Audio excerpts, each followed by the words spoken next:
Everyone, कशा आहात सगळे? मी आज बनवणार आहे तांदळाची खीर. तांदळाची खीर करण्यासाठी मी इथं तांदूळ भिजू घातले होते आणि त्या खिरीला घट्टपणा येण्यासाठी मी ही एवढं खोबरं आणि विलायची दळून घेणार आहे मिक्सरमधून. तुम्हाला दाखवते मी वैभवलक्ष्मी मातेची पूजा मांडलेली. आज आहे वैभवलक्ष्मी व्रत आणि वैभवलक्ष्मीची मी पूजा मांडलेली आहे आणि त्यामुळं आणि माझा मुलगा 10वीला पास झाला आणि मुलगी 12वीला पास झाली, त्यामुळं मी आज देवीला खिरीचा नैवेद्य दाखवणार आहे. तर तुम्ही व्हिडिओ हा शेवटपर्यंत नक्की बघा.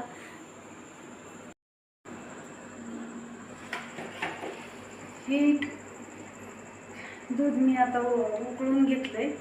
आता उकळून घेतलेल्या दुधात आपण भिजवलेले तांदूळ, खोबरं आणि विलायची टाकूया. हे सगळं मी मिक्सरमधून बारीक करून घेतलंय. ही झटपट बनवणारी खीर आहे आणि आता ही छान मिक्स करूया.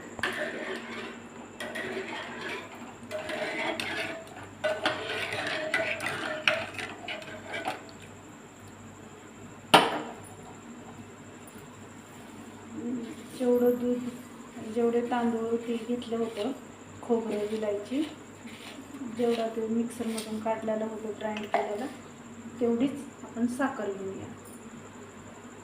ही पण टाकूया.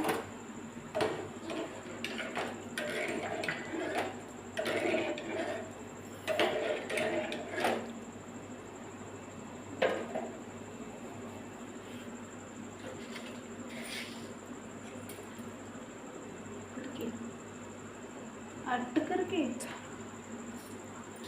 आमच्या घरात थोडं जास्त गोड खातात, त्याप्रमाणे मी साखर टाकली, आणखी थोडी जास्त मला वाटलं म्हणून. छान आता ढवळून घेऊया.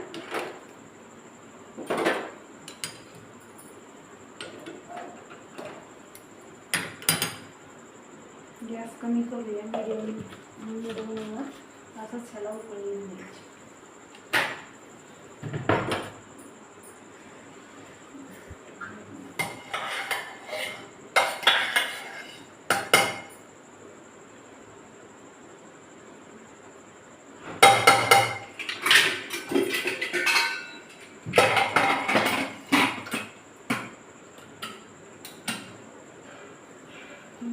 गॅस थोडा फुल करून त्याला छान आणखी एकदा साखर घालून घेऊया आपल्याला.